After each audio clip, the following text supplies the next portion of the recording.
नमस्कार साथियों, स्वागत है आपका ऑनलाइन स्टडी ग्रुप में। आगामी यूपीपीसीएस प्रारंभिक परीक्षा 2023 के लिए चलाई जा रही स्पेशल श्रृंखला के अंतर्गत आज की क्लास में करंट अफेयर्स के साथ साथ सामान्य अध्ययन के भी प्रश्नों को कवर कराया जाएगा। तो चलिए प्रारंभ करते हैं। आज का पहला प्रश्न है, फेमिना मिस इंडिया वर्ल्ड 2023 का खिताब किसने जीता है? तो आपका जवाब होगा नंदिनी गुप्ता, जिनका संबंध राजस्थान राज्य से है। इन्होंने फेमिना मिस इंडिया वर्ल्ड 2023 का खिताब जीता है। अगला प्रश्न पूछा जा रहा है कि अमृत कलश योजना का संबंध किससे है? तो याद रखिएगा एसबीआई से संबंधित है अमृत कलश योजना। एसबीआई का मतलब स्टेट बैंक ऑफ इंडिया। याद रखिएगा ये जो अमृत कलश योजना है, यह योजना रिटेल टर्म डिपॉजिट योजना है। अगला प्रश्न पूछा जा रहा है कि जूस मिशन किससे संबंधित है? तो याद रखिएगा बृहस्पति की चंद्रमाओं पर जीवन की संभावनाओं को खोजेगा ये जूस मिशन, और जूस यूरोपीय एयरक्राफ्ट है। क्लियर? अगला प्रश्न देखिए। अगला प्रश्न पूछा जा रहा है कि इंटरनेशनल बिग कैट्स अलायंस का संस्थापक सदस्य कौन बना है? आप सभी को पता है कि कुछ दिनों पहले ही प्रधानमंत्री नरेंद्र मोदी ने इंटरनेशनल बिग कैट्स अलायंस का गठन किया था, अर्थात आईबीसीए का गठन किया था। इसमें संस्थापक सदस्य कौन बना है? नेपाल। अगला प्रश्न पूछा जा रहा है कि वर्ल्ड हीमोफीलिया डे कब मनाया जाता है? तो याद रखिएगा 17 अप्रैल को वर्ल्ड हीमोफीलिया डे मनाया जाता है। याद रखिएगा ये जो वर्ल्ड हीमोफीलिया डे मनाया जाता है, ये विश्व हीमोफीलिया संघ के संस्थापक फ्रैंक सनाबेल को उनके जन्मदिन पर सम्मानित करने हेतु मनाया जाता है। क्लियर है? तो याद रखेंगे विश्व हीमोफीलिया संघ के संस्थापक कौन थे? फ्रैंक सनाबेल। अगला देखिए।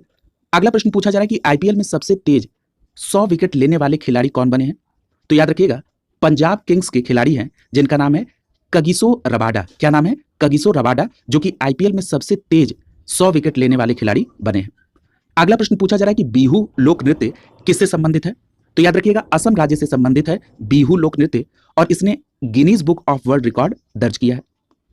अगला प्रश्न आपसे पूछा जा रहा है कि ग्लोबल टीबी रिपोर्ट 2022 किसके द्वारा जारी की गई? तो याद रखिएगा डब्ल्यूएचओ के द्वारा ग्लोबल टीबी रिपोर्ट 2022 जारी की गई, और इस ग्लोबल टीबी रिपोर्ट 2022 में बताया गया कि 2020 की तुलना में 2021 में टीबी से बीमार हुए लोगों की संख्या में वैश्विक जो वृद्धि है वो है 4.5%। क्लियर है? अगर हम बात कर लें टीबी के स्टैटिक पार्ट से, तो याद रखिएगा टीबी जो है ये माइकोबैक्टीरियम ट्यूबरकुलोसिस नामक बैक्टीरिया के कारण होता है। यानी टीबी किसके कारण? बैक्टीरिया। नाम क्या है उस बैक्टीरिया का? Mycobacterium tuberculosis. याद रखिएगा ये सबसे ज्यादा प्रभावित करता है फेफड़ों को, और इसके निदान के लिए जो टीका लगाया जाता है टीबी के निदान के लिए वो होता है बीसीजी का टीका। क्लियर? अगला देखिए। अगला प्रश्न पूछा जा रहा है कि भारतीय वायुसेना के लिए परिवहन विमान जिसका नाम क्या है? C295MW, इसके निर्माण परियोजना की आधारशिला प्रधानमंत्री नरेंद्र मोदी ने कहां पर रखी? तो याद रखिएगा बड़ोदरा गुजरात में भारतीय वायुसेना के लिए परिवहन विमान के निर्माण परियोजना की आधारशिला रखी गई। इस परिवहन विमान का नाम क्या है? C295MW। याद रखिएगा ये जो परिवहन विमान है इसे प्राइवेट कंपनी के द्वारा बनाया जाएगा। क्लियर है?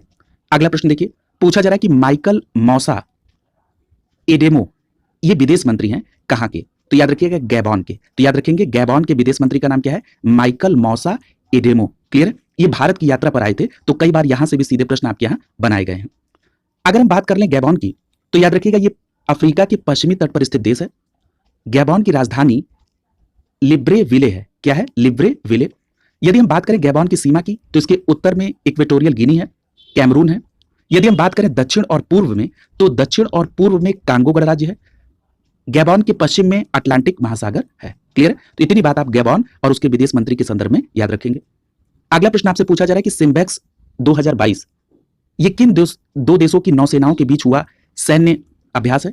तो याद रखिएगा भारत और सिंगापुर की नौसेनाओं के बीच जो सैन्य अभ्यास हुआ उसका नाम है सिम्बेक्स 2022। ये 29वां संस्करण था। यदि हम बात करें इसके प्रारंभ की, तो इसका प्रारंभ 1994 में हुआ था। याद रखिएगा ये जो सिम्बेक्स 2022 है ये 2 चरणों में संपन्न हुआ। इसका जो पहला चरण है वो विशाखापत्तनम में, और इसका जो दूसरा चरण है वो बंगाल की खाड़ी में। तो आप ये भी क्लियर कर लिए कि जो सिम्बेक्स 2022 है इसकी मेजबानी किसने की? भारत ने। अगला प्रश्न देखिए। अगले प्रश्न में आपसे पूछा जा रहा है उत्सर्जन गैप 2022 रिपोर्ट जो है ये किसके द्वारा जारी की गई? तो याद रखिएगा यूएनईपी के द्वारा उत्सर्जन गैप रिपोर्ट 2022 जारी की गई। यूएनईपी का फुल फॉर्म क्या है? United nation environment programme. याद रखिएगा ये 13वां संस्करण था। अगला प्रश्न पूछा जा रहा है कि फिट इंडिया फ्रीडम रन 3.0 का आयोजन किसके द्वारा किया गया? तो याद रखिएगा राष्ट्रीय प्राकृतिक इतिहास संग्रहालय, जिसको शॉर्ट फॉर्म में NMNH कहा जाता है, इसके द्वारा फिट इंडिया फ्रीडम रन 3.0 का आयोजन किया गया।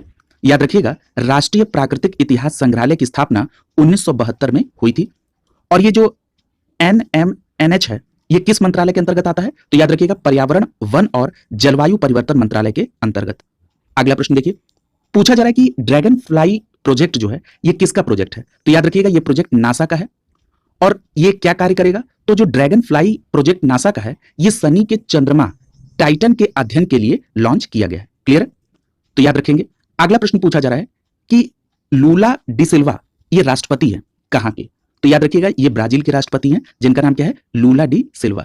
याद रखिएगा अगर हम ब्राजील की बात कर लें तो ये दक्षिण अमेरिकी प्रायद्वीप का देश है और ब्राजील की राजधानी ब्रासिलिया है। क्लियर? अगले प्रश्न में पूछा जा रहा है कि स्टील मैन ऑफ इंडिया के नाम से किसे जाना जाता है? तो याद रखिएगा जमशेद जे ईरानी को steel man of the India के नाम से जाना जाता है। अगला प्रश्न पूछा जा रहा है कि भारत जल सप्ताह 2022 का आयोजन कब हुआ था? तो याद रखिएगा भारत जल सप्ताह अर्थात IWW 2022 का आयोजन 1 से 5 नवंबर 2022 के बीच हुआ। यह इसका 7वां संस्करण था। और भारत जल सप्ताह 2022 का आयोजन किसने कराया था? तो जल संसाधन, नदी विकास एवं गंगा संरक्षण मंत्रालय के द्वारा।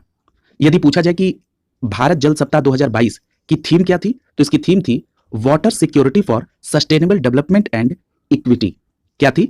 Water security for sustainable development and equity, ये थीम थी भारत जल सप्ताह 2022 की।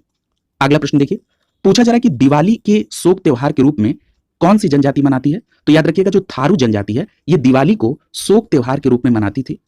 यदि हम बात करें कि थारू जनजाति का विस्तार भारत के किन किन राज्यों में है, तो इसका विस्तार उत्तराखंड में, उत्तर प्रदेश में और बिहार में प्रमुख रूप से पाया जाता है। अगला प्रश्न पूछा जा रहा है कि गीले कूड़े से बायो कंप्रेस्ड नेचुरल गैस अर्थात CNG बनाने वाला प्लांट उत्तर प्रदेश के किस जिले में स्टैब्लिश किया जाएगा? तो याद रखिएगा गोरखपुर में। अगर जिले का नाम पूछेगा तो आप बताएंगे गोरखपुर में। और यदि आपसे पर्टिकुलर स्थान की बात पूछे तो गोरखपुर में एक तहसील है जिसका नाम है सहजनवा, और सहजनवा तहसील के अंतर्गत एक गांव आता है जिसका नाम है सुथनी। इस सुथनी गांव में गीले कूड़े से बायो कंप्रेस्ड नेचुरल गैस अर्थात CNG बनाने वाला प्लांट स्टैब्लिश किया जाएगा।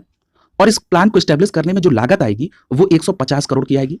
दूसरी बात, ये जो प्लांट स्टैब्लिश किया जाएगा ये PPP मॉडल पर किया जाएगा। PPP मॉडल का मतलब क्या है? Private partnership plan. याद रखिएगा ये जो प्राइवेट पार्टनरशिप प्रोजेक्ट है इस पर मुंबई की एक कंपनी है जिसका नाम है ever इन्वायरो resource management private limited, ये इसमें सहयोग करेगी। क्या नाम है कंपनी का? Ever इन्वायरो resource management private limited. अगला प्रश्न देखिए, पूछा जा रहा है कि अमृत भारत स्टेशन योजना के तहत 5 स्टेशनों को एयरपोर्ट जैसी सुविधा मिलेगी। अब इन 5 स्टेशनों के नाम दिए जा रहे हैं।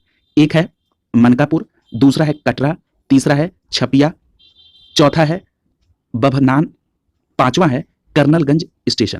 क्लियर है? अब ये जो कर्नलगंज स्टेशन है, इन 5 स्टेशन को अगर पूछा जाए कि ये किस जिले के अंतर्गत आते हैं तो याद रखिएगा ये गोंडा जिले के अंतर्गत आते हैं। क्लियर है?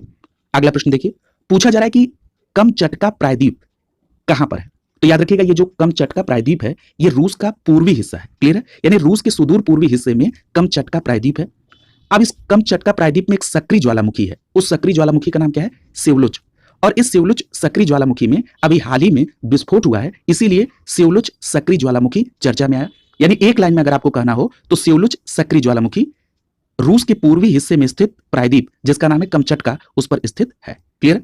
अगला प्रश्न देखिए, अगला प्रश्न आपसे पूछा जा रहा है कि उत्तर प्रदेश खेल नीति 2023 इसको मंत्रिमंडल की स्वीकृति कब मिली? तो याद रखिएगा 10 मार्च 2023 को उत्तर प्रदेश खेल नीति 2023 को मंत्रिमंडल की स्वीकृति मिली। अब यह प्रश्न उठता है कि उत्तर प्रदेश खेल नीति 2023 में क्या क्या प्रमुख बातें हैं परीक्षा के दृष्टिकोण से? तो याद रखिएगा उत्तर प्रदेश खेल नीति 2023 में 10 करोड़ रुपए के प्रारंभिक कोष के साथ उत्तर प्रदेश खेल विकास कोष बनाया जाएगा, इस बात की व्यवस्था की गई। यानी उत्तर प्रदेश खेल विकास कोष बनाए जाने की व्यवस्था उत्तर प्रदेश खेल नीति 2023 में है। और इसके लिए जो प्रारंभिक कोष का आवंटन किया गया वो कितने का है? 10 करोड़ रुपए। क्लियर?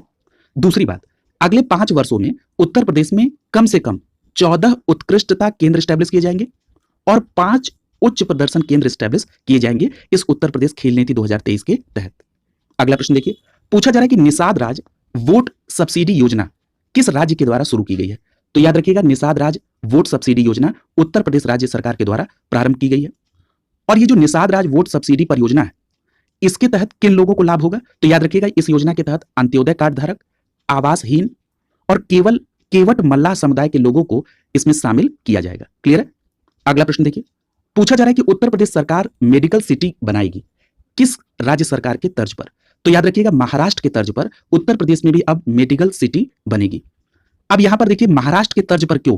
तो याद रखिएगा जो देश का पहला मेडिकल सिटी है वो महाराष्ट्र के इंद्रायणी में 300 एकड़ में बसाया जा रहा है और इसी को मॉडल मानते हुए उत्तर प्रदेश सरकार ने भी ये डिसाइड किया है कि वो उत्तर प्रदेश में भी मेडिकल सिटी स्टैब्लिश करेगी। क्लियर है? अब दोनों को आपको रिलेट कर पा रहे होंगे। अगला प्रश्न देखिए, पूछा जा रहा है कि उत्तर प्रदेश में मेडिकल डिवाइस पार्क कहां बनाया जाएगा। तो याद रखिएगा गौतम बुद्ध नगर का चयन किया गया है जहां पर मेडिकल डिवाइस पार्क बनाया जाएगा। अगला प्रश्न पूछा जा रहा है कि उत्तर प्रदेश में फार्मा पार्क कहां बनाया जाएगा। तो याद रखिएगा फार्मा पार्क के लिए गाजियाबाद, लखनऊ, कानपुर नगर, गोरखपुर और हापुड़ का चयन किया गया है। तो इन दोनों बातों को याद रखेंगे। अगर मेडिकल डिवाइस पार्क पूछा जाएगा तो आपका जवाब होगा गौतम बुद्ध नगर और फार्मा पार्क पूछा जाएगा तो गाजियाबाद, लखनऊ, कानपुर, गोरखपुर और हापुड़। अगला प्रश्न देखिए, पूछा जा रहा है कि ग्रामीण इलाकों में जल जीवन मिशन के अंतर्गत हर घर नल कनेक्शन देने में शीर्ष स्थान पर कौन है। तो याद रखिएगा इसमें शीर्ष स्थान पर उत्तर प्रदेश का शाहजहांपुर आया है। क्लियर? अगला प्रश्न पूछा जा रहा है कि रानी लक्ष्मीबाई का जन्म कहां हुआ था। तो याद रखिएगा वाराणसी में यानी काशी में रानी लक्ष्मीबाई का जन्म हुआ था। इनसे रिलेटेड कई प्रश्न पूर्व की परीक्षाओं में पूछे गए हैं, तो जरा यहां पर जो महत्वपूर्ण प्रश्न है उनको कवर कर लेते हैं। याद रखिएगा रानी लक्ष्मीबाई का जन्म 19 नवंबर 1828 को हुआ। इनके बचपन का नाम मणिकर्णिका था। क्लियर? इनको पुकारने वाला जो नाम है वो मनु के नाम से भी इनको पुकारा जाता था। याद रखिएगा रानी लक्ष्मीबाई का विवाह 14 वर्ष की आयु में झांसी नरेश गंगाधर राव नवलकर से कर दिया गया था। क्लियर है? अगला प्रश्न देखिए, पूछा जा रहा है कि उत्तर प्रदेश में अत्याधुनिक नए न्यायालय भवन बनेंगे कितने जिलों में। तो याद रखिएगा एक पायलट प्रोजेक्ट के तहत 10 जिलों में अत्याधुनिक नए न्यायालय बनाने का निर्णय उत्तर प्रदेश की सरकार ने लिया है। अब जिन 10 जिलों में ये पायलट प्रोजेक्ट के तहत नए न्यायालय भवन बनाए जाएंगे उनके नाम क्या क्या है। तो याद रखिएगा इसमें महोबा है, हाथरस है, चंदौली है, शामली है, शामली के अलावा अमेठी, हापुड़, औरैया, सोनभद्र, संभल और चित्रकूट, ये 10 जिले हैं जहां पर पायलट प्रोजेक्ट के तहत उत्तर प्रदेश में अत्याधुनिक नए न्यायालय भवन बनाए जाएंगे। अगला प्रश्न आपसे पूछा जा रहा है कि भारतीय मुद्रा परिषद का 104वां जो वार्षिक सम्मेलन है और जो मुद्रा मेला है इसका आयोजन कहां पर किया गया। तो याद रखिएगा लखनऊ के अंतर्राष्ट्रीय बौद्ध शोध संस्थान में 104वां भारतीय मुद्रा परिषद का वार्षिक सम्मेलन और मुद्रा मेला का आयोजन किया गया। क्लियर? अगला देखिए, पूछा जा रहा है कि उत्तर प्रदेश की जो नई सौर नीति है इसके तहत अगले 5 वर्षों में गैर पारंपरिक ऊर्जा स्रोतों से जो बिजली उत्पादन हासिल करने का लक्ष्य रखा गया है वो कितने मेगावाट है। महत्वपूर्ण प्रश्न है। तो याद रखिएगा 22,000 मेगावाट बिजली उत्पादन का लक्ष्य है अगले 5 वर्षों में और किस माध्यम से, गैर पारंपरिक ऊर्जा स्रोतों के माध्यम से। और किस नीति के तहत, तो उत्तर प्रदेश नई सौर ऊर्जा नीति के तहत। याद रखिएगा इसके लिए जो उत्तर प्रदेश सरकार खर्च करेगी वो 5 वर्षों में 7,698 करोड़ रुपए खर्च करेगी। क्लियर है? अगला प्रश्न देखिए, अगला प्रश्न आपसे पूछा जा रहा है कि जो ये अब मॉडर्न हिस्ट्री से कोरिलेट करके प्रश्न बन रहे हैं। पूछा जा रहा है कि शक संवत पर आधारित जो राष्ट्रीय पंचांग है उसमें एक जो पहला चैत्र है वो किस तारीख को पड़ता है। तो याद रखिएगा जो फर्स्ट चैत्र है वो 22 मार्च को पड़ेगा सामान्य वर्ष में, लेकिन यदि अधिवर्ष होगा तो ये 21 मार्च को पड़ेगा। क्लियर है? ये किस संवत पर आधारित राष्ट्रीय पंचांग की बात हो रही है, शक संवत पर। अगला प्रश्न आपसे पूछा जा रहा है कि किसान दिवस कब मनाया जाता है और किसकी स्मृति में। तो याद रखेंगे 23 दिसंबर को किसान दिवस मनाया जाता है और यह किसान दिवस पूर्व प्रधानमंत्री चौधरी चरण सिंह जी की स्मृति में मनाया जाता है। किसकी? चौधरी चरण सिंह की स्मृति में। अगला प्रश्न आपसे पूछा जा रहा है कि ऑपरेशन पोलो का संबंध किससे है। तो याद रखिएगा ये जो ऑपरेशन पोलो है ये 13 सितंबर से 18 सितंबर 1948 के बीच चला, यानी 13 सितंबर को यह प्रारंभ हुआ। उस समय गृह मंत्री थे सरदार पटेल। सरदार पटेल के ही आदेश पर गृह मंत्री और उप प्रधानमंत्री थे। इन्हीं के आदेश पर भारतीय सेना ने हैदराबाद रियासत को मिलाने के लिए इस ऑपरेशन पोलो को चलाया था। अगला प्रश्न आपसे पूछा जा रहा है कि हिंद मजदूर सभा की स्थापना कब और कहां पर की गई। तो याद रखिएगा हिंद मजदूर सभा की स्थापना दिसंबर 1948 में कलकत्ता में की गई थी। अभी जो हिंद मजदूर सभा है इसको शॉर्ट फॉर्म में कहते हैं HMS। तो पूछा जा रहा है कि HMS के प्रथम अध्यक्ष कौन थे। तो आपका जवाब होगा रामचंद्र सखाराम रुइकर।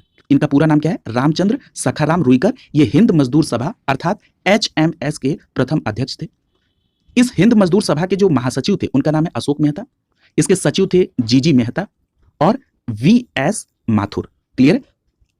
ये जो HMS था इसके सचिव कौन थे? जीजी मेहता और VS माथुर। अगर हम इसके उपाध्यक्ष की बात करें तो इसके उपाध्यक्ष का नाम था मणिबेन कारा और TS रामानुजम। क्लियर? देखिए इन लोगों के नाम इसलिए महत्वपूर्ण हैं कि कई बार इस तरह के प्रश्न आपके यहां पूछे जा चुके हैं कि हिंद मजदूर सभा से संबंधित कौन कौन लोग हैं। क्लियर? अगला प्रश्न देखिए, पूछा जा रहा है कि पश्चिम बंगाल के सचिवालय भवन जिसका नाम क्या है, राइटर्स बिल्डिंग। इसके वास्तुविद कौन थे? तो याद रखिएगा थॉमस लियोन। यानी पश्चिम बंगाल का जो सचिवालय भवन है उसको राइटर्स बिल्डिंग के नाम से जानते हैं और इसके वास्तुविद कौन थे? Thomas Lyon. अगला प्रश्न पूछा जा रहा है कि कल्लार जनजाति जो है जिन्होंने अंग्रेजों के खिलाफ विद्रोह किया था, ये किस स्थान से संबंधित है? तो याद रखिएगा कल्लार जो जनजाति है दक्षिण भारत के मदुरै से संबंधित है। अगला प्रश्न देखिए, पूछा जा रहा है कि भारतीय जनसंघ की स्थापना कब हुई थी? तो याद रखिएगा भारतीय जनसंघ की स्थापना 21 अक्टूबर 1951 में हुई थी और इसके संस्थापक अध्यक्ष कौन थे? तो डॉक्टर श्यामा प्रसाद मुखर्जी भारतीय जनसंघ के संस्थापक सदस्य अध्यक्ष थे। क्लियर है? यानी डॉक्टर श्यामा प्रसाद मुखर्जी भारतीय जनसंघ के संस्थापक अध्यक्ष थे। अगला प्रश्न पूछा जा रहा है कि भारतीय साम्यवादी दल की स्थापना कब हुई थी? तो याद रखिएगा 1925 में भारतीय साम्यवादी दल की स्थापना हुई थी। अगला प्रश्न पूछा जा रहा है कि इंपीरियल गजेटियर ऑफ इंडिया के संकलनकर्ता कौन है? तो याद रखिएगा विलियम विल्सन हंटर। मैं फिर से नाम रिपीट कर रहा हूं, विलियम विल्सन हंटर ये इंपीरियल गजेटियर ऑफ इंडिया के संकलनकर्ता थे। अगला प्रश्न देखिए, पूछा जा रहा है कि भारतीय राष्ट्रीय कैलेंडर में प्रथम और अंतिम माह कौन सा होता है? तो याद रखिएगा भारतीय राष्ट्रीय कैलेंडर में जो प्रथम माह होता है वो चैत्र होता है और अंतिम माह आपका फाल्गुन होता है। क्लियर है? अगला प्रश्न देखिए, अगले प्रश्न में आपसे पूछा जा रहा है कि जो प्रथम पुर्तगीज था उसका नाम वास्को डिगामा था और वो कालीकट बंदरगाह पर कब पहुंचा था? तो याद रखिएगा 20 मई 1498 को प्रथम पुर्तगीज यानी प्रथम पुर्तगाली वास्को डिगामा कालीकट बंदरगाह पर पहुंचा था। और इस वास्को डिगामा का स्वागत किसने किया था? तो उस समय का शासक था जिसका नाम था जमोरिन, इसने उसका स्वागत किया था। एक प्रश्न पूछा जाता है आपके यहाँ कि ब्लू वाटर पॉलिसी क्या है? नीली जल नीति। तो याद रखिएगा blue water policy Francisco de Almeida के समय में आई थी। बहुत महत्वपूर्ण प्रश्न है। और याद रखिएगा ये जो फ्रांसिस्को डी अल्मीडा के समय में ब्लू वाटर पॉलिसी आई थी हिंद महासागर के लिए, इसके अतिरिक्त ये जो फ्रांसिस्को डी अल्मीडा है ये 1505 में भारत में प्रथम पुर्तगाली वायसराय बनकर आए थे। तो याद रखिएगा अगर पूछा जाएगा कि भारत में प्रथम पुर्तगाली वायसराय कौन थे तो आपका सीधा जवाब होगा फ्रांसिस्को दी अल्मीडा। और कब आए? 1505 में। अगले प्रश्न में पूछा जा रहा है कि भारत में पुर्तगाली शक्ति का वास्तविक संस्थापक किसे माना जाता है? आप देखिए वास्तविक संस्थापक पूछ रहा है तो आपका जवाब होगा अल्बुकर्क। याद रखिएगा अल्बुकर्क से संबंधित एक और महत्वपूर्ण प्रश्न कई बार पूछा गया है कि अल्बुकर्क ने किस ईयर में बीजापुर के आदिल शाह सुल्तान से गोवा को छीना था? तो याद रखिएगा फरवरी 1510 में। फरवरी 1510 में अल्बुकर्क ने बीजापुर के सुल्तान आदिल शाह से गोवा को छीना था।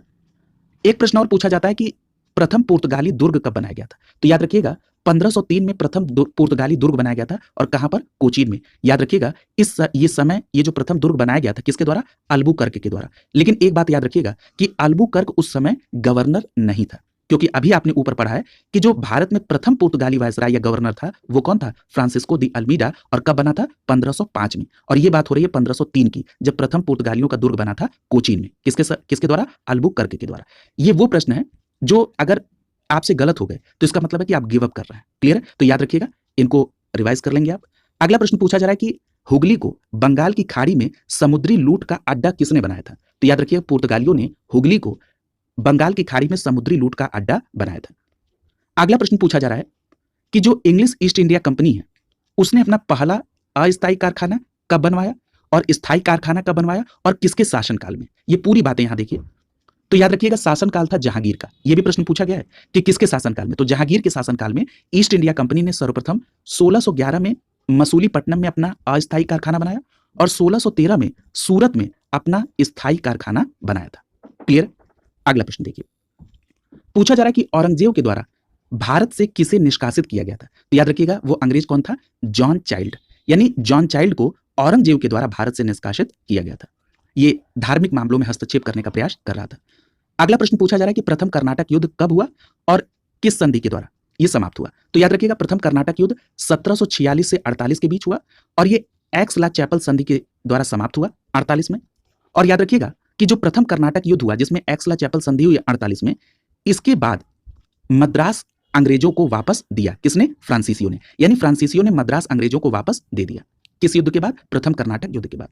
अगला पूछा जा रहा है द्वितीय कर्नाटक युद्ध। तो याद रखिएगा द्वितीय कर्नाटक युद्ध अनिर्णायक रहा और ये कब से कब तक? तो 1749 से 1754 तक। और जो तृतीय कर्नाटक युद्ध था ये 1758 से लेकर 1763 के बीच पेरिस की संधि से इसका अंत हुआ। क्लियर है? तो देखिए युद्ध से संबंधित एक प्रश्न जरूर पूछा जाता है, चाहे वो संधि पूछ ली जाए, चाहे वो ड्यूरेशन पूछ लिया जाए। क्लियर? तो इनको आप जरूर ध्यान में रखेंगे। अगर हम बात कर लें कि कर्नाटक युद्ध किनके बीच हुआ था तो आपको रिकॉल कराने के लिए कि ये अंग्रेजों और फ्रांसीसियों के मध्य हुआ था।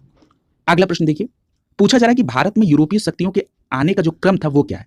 तो याद रखिएगा सबसे पहले पुर्तगीज आए यानी पुर्तगाली आए, उसके बाद डच आए, फिर अंग्रेज आए, डेन आए और उसके बाद फ्रांसीसी आए। क्लियर है।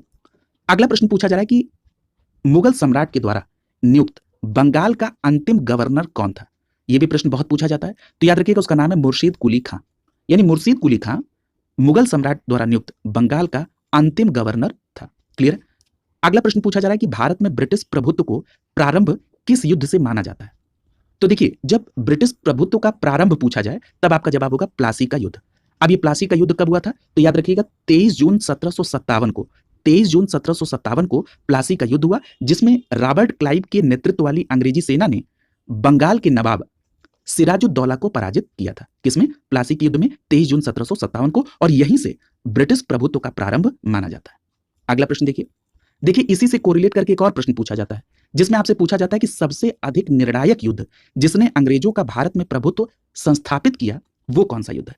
तो याद रखिएगा अगर आपसे सबसे निर्णायक युद्ध पूछा जाए तब आपका जवाब होगा बक्सर का युद्ध, जो 22 अक्टूबर 1764 को हुआ। और आप सभी को पता है, पूर्व में इसका डिस्कशन भी हुआ है कि जो बक्सर का युद्ध है ये तिकड़ी थी। 3 लोगों ने मिलकर ये लड़ी थी अंग्रेजों के खिलाफ। अब इस तिकड़ी में कौन था, यानी त्रिगुट में कौन कौन शामिल था। मीर कासिम जो कि बंगाल से, सुजाउद्दौला अवध का नवाब था, और जो मुगल सम्राट था वो था शाह आलम द्वितीय। इन तीनों लोगों ने मिलकर बक्सर का युद्ध लड़ा था अंग्रेजों के खिलाफ, जिसमें वो ये त्रिगुट जो है ये पराजित हो गया था। अब देखिए एक प्रश्न और यहां पर पूछा जाता है, पूछा जा रहा है कि जब बक्सर का युद्ध हुआ तो उस समय बंगाल का नवाब कौन था। तो याद रखिएगा बंगाल का नवाब मीर जाफर था। याद रखेंगे मीर कासिम जो इस त्रिगुट में शामिल था उस समय वो बंगाल का नवाब नहीं था, वो बंगाल का पूर्व नवाब था। क्लियर है। तो ये बात बिल्कुल आप याद रखेंगे। अगला देखिए पूछा जा रहा है कि वांडीवास का युद्ध कब और किसके बीच। तो याद रखिएगा वांडीवास का युद्ध 1760 में हुआ, जिसमें फ्रांसीसी अंग्रेजों से पराजित हो गए थे। और याद रखिएगा इसी में ही फ्रांसीसियों का एक निर्णायक हार करके भी प्रश्न बनता है, तो वो यही वांडीवास का युद्ध है 1760। अगला प्रश्न पूछा जा रहा है रणजीत सिंह के संदर्भ में। पूछा जा रहा है, एक प्रश्न पूछा जाता है कि रणजीत सिंह किस मिसल से संबंधित है। तो याद रखिएगा सुकरचकिया मिसल से संबंधित है। और रणजीत सिंह ने अपनी राजधानी कहां बनाई थी, तो लाहौर में। एक प्रश्न पूछा जाता है कि रणजीत सिंह को कोहिनूर हीरा किससे प्राप्त हुआ था। तो आपका जवाब होगा शाह सुजा से। और रणजीत सिंह का उत्तराधिकारी कौन था, तो आपका जवाब होगा खड़क सिंह। क्लियर है। अगर आपसे यह प्रश्न पूछा जाए कि सिख राज्य का अंतिम राजा कौन था, तो आपका जवाब होगा दलीप सिंह। क्लियर है। अगला प्रश्न देखिए पूछा जा रहा है कि जब पंजाब का ब्रिटिश साम्राज्य में विलय हो गया तो उसके बाद लॉर्ड डलहौजी ने 1849 में शासन हेतु 3 लोगों की परिषद बनाई थी। यह परिषद कौन कौन से 3 लोगों से मिलकर बनी थी। तो इसकी अध्यक्षता कर रहे थे हेनरी लॉरेंस, इसमें सदस्य के तौर पे जॉन लॉरेंस थे, और चार्ल्स ग्रेनाविल थे। चार्ल्स ग्रेनाविल मानसेल, क्या नाम है पूरा इनका नाम, चार्ल्स ग्रेनाविल मानसेल।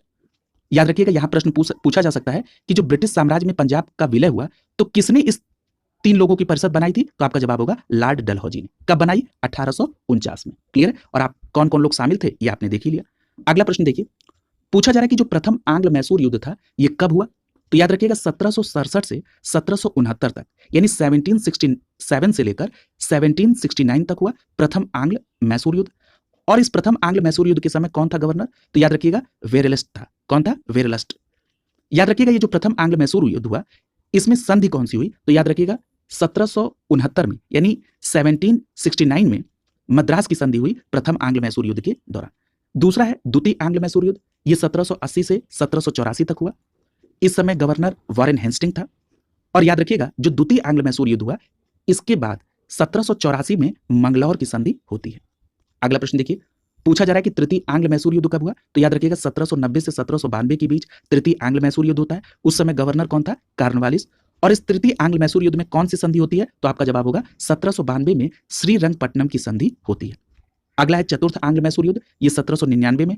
गवर्नर कौन था, बेलिजली। और याद रखिएगा चतुर्थ आंग्ल मैसूर युद्ध में टीपू सुल्तान मारा जाता है। क्लियर। अगला देखिए अगला प्रश्न पूछा जा रहा है कि बेगम समरू ने जो प्रसिद्ध चर्च है उसका निर्माण कहां कराया था। तो याद रखिएगा मेरठ के सरधाना में बेगम समरू ने प्रसिद्ध चर्च का निर्माण कराया था। अगला प्रश्न आपसे पूछा जा रहा है कि जो पानीपत की तृतीय लड़ाई है वो कब हुई थी और किसके बीच हुई। तो याद रखिएगा 14 जनवरी 1761 को, 14 जनवरी 1761 को पानीपत की तृतीय लड़ाई में अहमद शाह अब्दाली ने सदाशिव राव भाऊ के नेतृत्व वाली मराठा सेना को परास्त किया था। यानी अहमद शाह अब्दाली ने मराठा सेना को पानीपत की तृतीय लड़ाई में 14 जनवरी 1761 को परास्त किया। और ये जो मराठा सेना था इसका नेतृत्व कौन कर रहा था। तो याद रखिएगा सदाशिव राव भाऊ। कौन कर रहे थे? सदाशिव राव भाऊ। अगला देखिए, अगला प्रश्न आपसे पूछा जा रहा है कि स्थायी बंदोबस्त किसके शासनकाल में आया? तो याद रखिएगा 1793 में कार्नवालिस के शासनकाल में स्थायी बंदोबस्त आया। याद रखिएगा स्थायी बंदोबस्त को कुछ अन्य नामों से भी जाना जाता है, जैसे अगर आपसे लिखा रहे इस्तमरारी बंदोबस्त या जागीरदारी बंदोबस्त या मालगुजारी बंदोबस्त या बिस्वेदारी बंदोबस्त, ये सभी नाम स्थायी बंदोबस्त के ही हैं। क्लियर है? अब याद रखिएगा स्थायी बंदोबस्त जो था वो ब्रिटिश भारत के 19% हिस्से पर लागू थी। इस स्थायी बंदोबस्त व्यवस्था के तहत जो जमींदार था वही तो मेन था, जमींदार के हाथ में ही पावर थी। भूमि का जो मूल स्वामी था वो जमींदार था।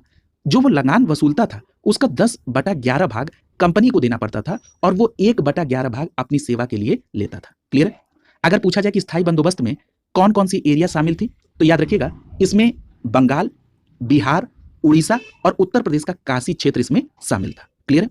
अगला प्रश्न देखिए, पूछा जा रहा है कि रैयतवाड़ी व्यवस्था किससे संबंधित है, मैंने इसमें किसको पावर थी? तो याद रखिएगा नाम से ही स्पष्ट हो रहा है कि रैयत का मतलब होता है किसान, यानी किसान को ही मूल भूमि का मालिकाना हक था और किसान स्वयं डायरेक्ट लगान जमा करते थे। याद रखिएगा ये जो रैयतवाड़ी व्यवस्था है, अगर इसको लागू करने की बात की जाए तो इसमें नाम आता है अलेक्जेंडर रीड का। इसने 1792 में 12 महल क्षेत्र में इसे लागू किया। उसके बाद 1820 में टॉमस मुनरो ने 1820 में टॉमस मुनरो ने मद्रास में इस रैयतवाड़ी व्यवस्था को लागू किया। टॉमस मुनरो का एक शिष्य है जिसका नाम है एल्फिस्टन। ये जो एल्फिस्टन है इसने रैयतवाड़ी व्यवस्था को बॉम्बे प्रेसिडेंसी के कुछ इलाकों में इसे लागू किया था। क्लियर है?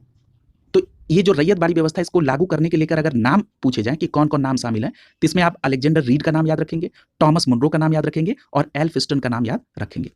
याद रखिएगा ये जो रैयतवाड़ी व्यवस्था थी ये 51% भाग पर लागू थी। इसके अंतर्गत मद्रास, बंबई का कुछ हिस्सा, पूर्वी बंगाल, असम और दुर्ग का इलाका इस बंदोबस्त के अंतर्गत आता था। क्लियर है? अगला प्रश्न देखिए, पूछा जा रहा है कि महालवाड़ी व्यवस्था, तो याद रखिएगा जो महालवाड़ी व्यवस्था थी इसमें जो भू राजस्व की व्यवस्था थी वो ग्राम अर्थात महाल के साथ स्थापित की गई थी। क्लियर है? यानी जो भी भूमि का स्वामी था वो कौन था? ग्राम। ग्राम जो व्यवस्था थी वो महालवाड़ी पद्धति में उसकी मालिक थी।